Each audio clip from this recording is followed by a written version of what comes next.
All right, guys. So I am super duper excited to talk about this topic because I'm gonna tell you guys, one of the reasons why I do this is that I have a passion for, politics, in the sense that I actually like looking at and examining the political game that goes on when it comes to passing certain legislation, right? And what's happening right now with this infrastructure package is truly fascinating politics, right? You're kind of seeing how both parties kind of maneuver from a strategic perspective to get what they want out of certain types of legislation. Now, this infrastructure package, guys, it's kind of been in limbo, right, for a little bit. I've talked about it a lot.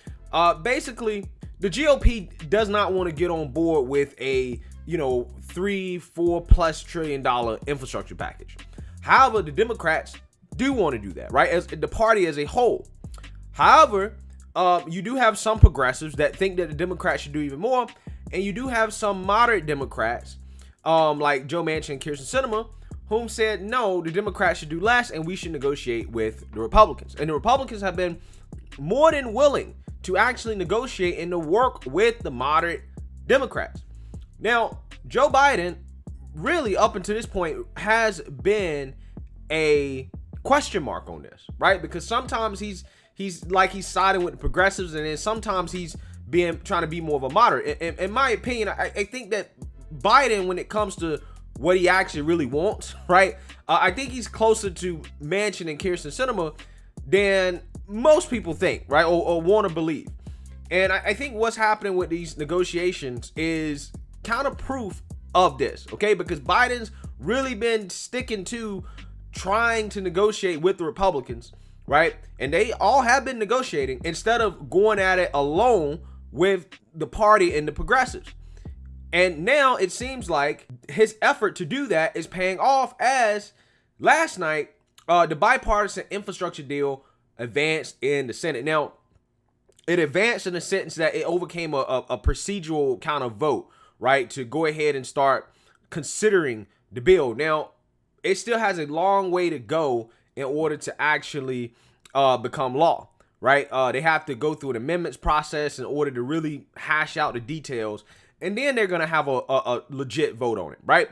But this is important because it signals that the Biden administration and Republicans seem to agree, right? They seem to be able to come together on an agreement when it comes to something, right? And remember, this deal right here, guys, is just the $1 trillion infrastructure package. Now, let's actually take a look at what is a part of this agreement so you guys kind of know what the money's been spent on. So we got $110 billion for roads, bridges, and major transportation projects, $73 billion for power infrastructure, $66 billion for passenger and freight rail, $65 billion for broadband, $55 billion for clean drinking water, $39 billion for public transit, $25 billion for airports, $21 billion for environmental remediation, $17 billion for ports, $11 billion for transportation safety, $7.5 billion for electric vehicle infrastructure, $5 billion for zero or low emissions buses, $1 billion to redesign or demolish infrastructure that divided communities. Okay, so this is what the Democrats and the Republicans, the moderate Democrats and Republicans, agreed to. And also, Biden agrees with this portion as well. So just keep in mind that this is just the infrastructure. The $3.5 trillion families plan, the Republicans are not on board with.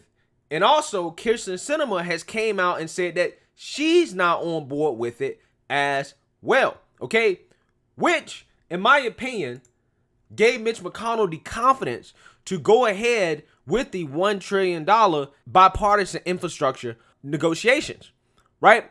And like I've told you guys about Mitch McConnell, whatever he says goes, right? The Republican Party, right, the establishment, those in Washington, they fall in line behind Mitch McConnell, whether you like it or not, right? The dude is powerful. He controls the legislation, right? And he basically tweeted out that, based off the commitments of Senator Portman and Sinema, and some other things that probably going on behind the scenes, he's like, okay, I agree to move forward with this, right? Which signals that McConnell is kind of in support of this $1 trillion package.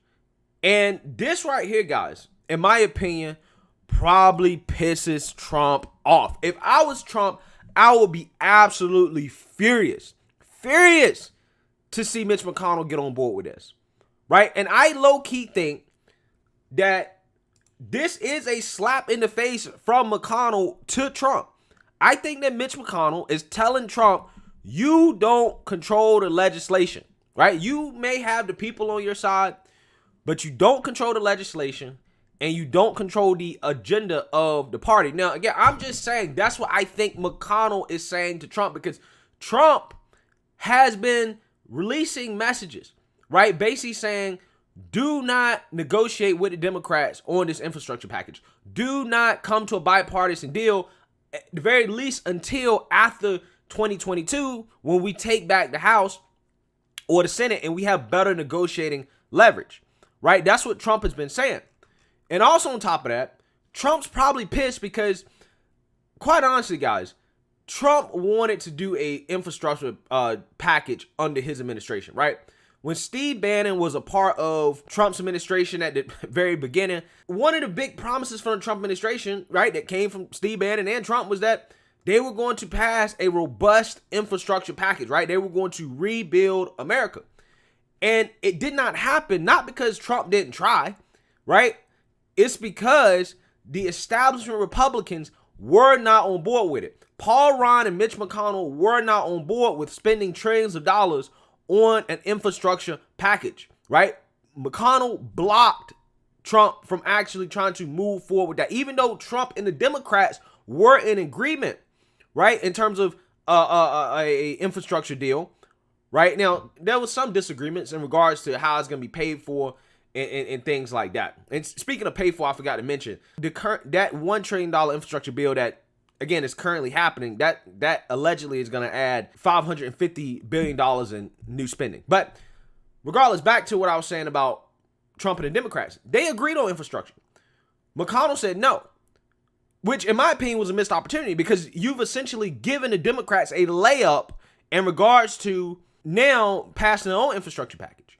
And the fact that McConnell blocked and refused to do it when Trump was in office, knowing that that was one of Trump's biggest campaign promises, one of the things that he ran on, and then turning around and doing it under Joe Biden, working with the Democrats under Joe Biden when he does not have to at all, again, is a slap in the face to Trump. It is a message to Trump. That is him sending a message saying, you don't have influence over legislation.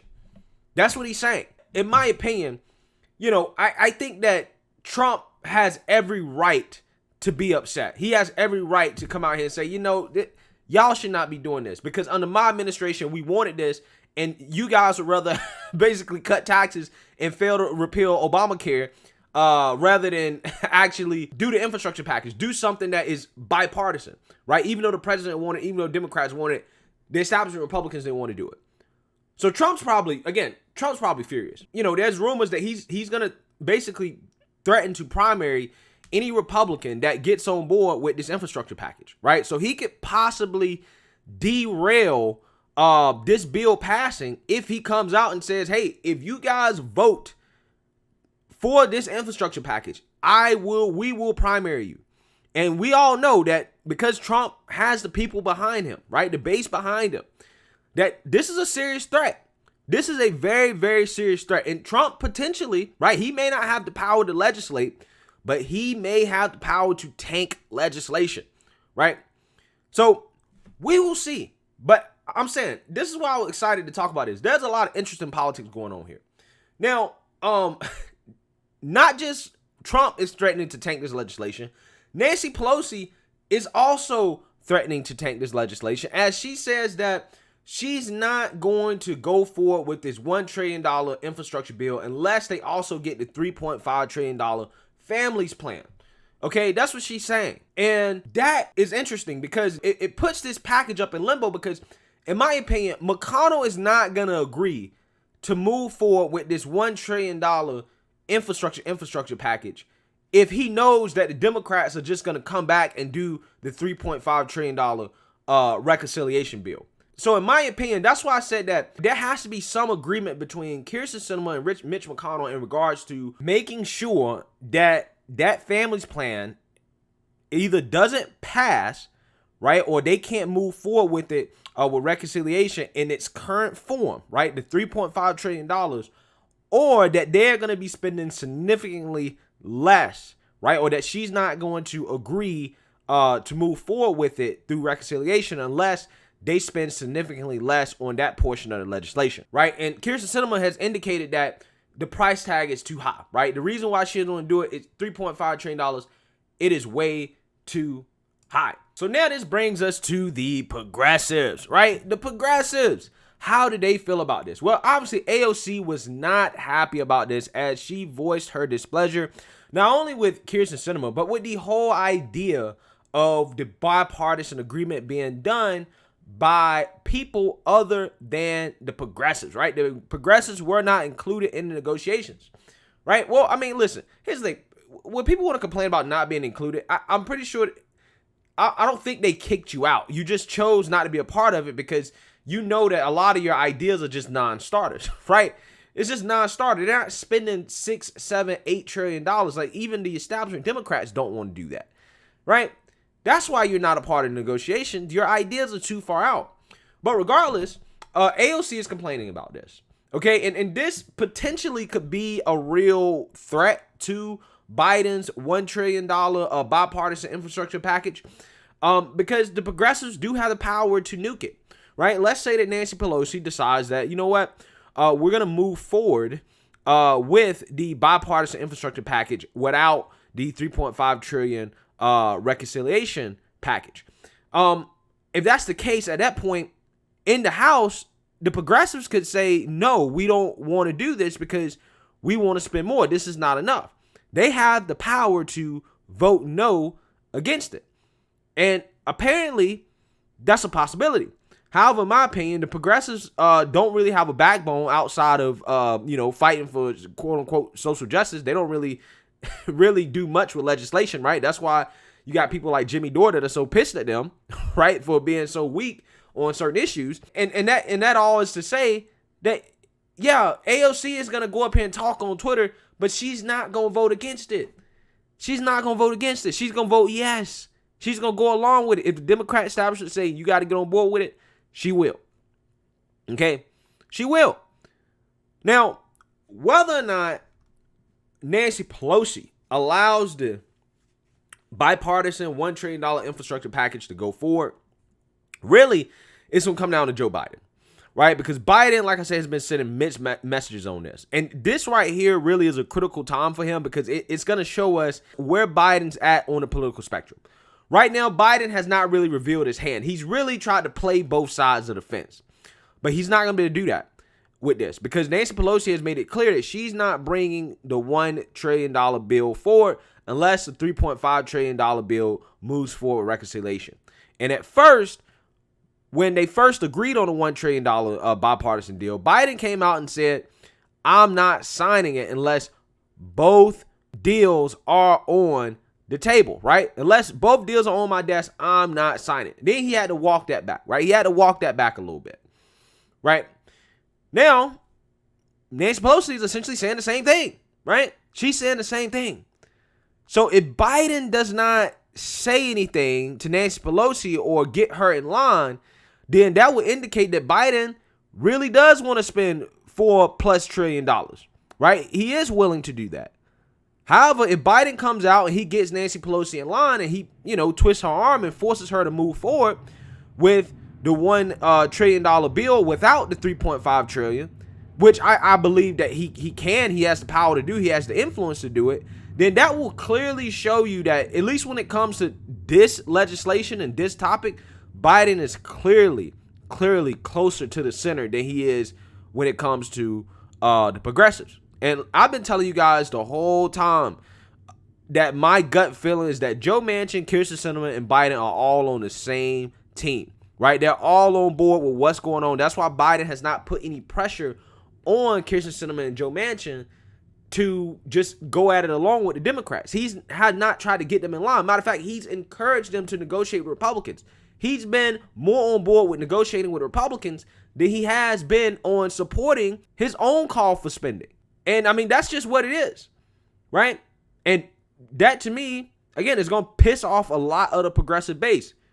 Biden is slowly having a mask off moment where he's like, yeah, I'm kind of on board with Republicans when it comes to not spending that much money on infrastructure. Nancy Pelosi also came out yesterday and said that Biden does not have the authority to get rid of student loan debt, right? And Biden basically has not done anything on that topic, and he has said that he doesn't think he has the authority either.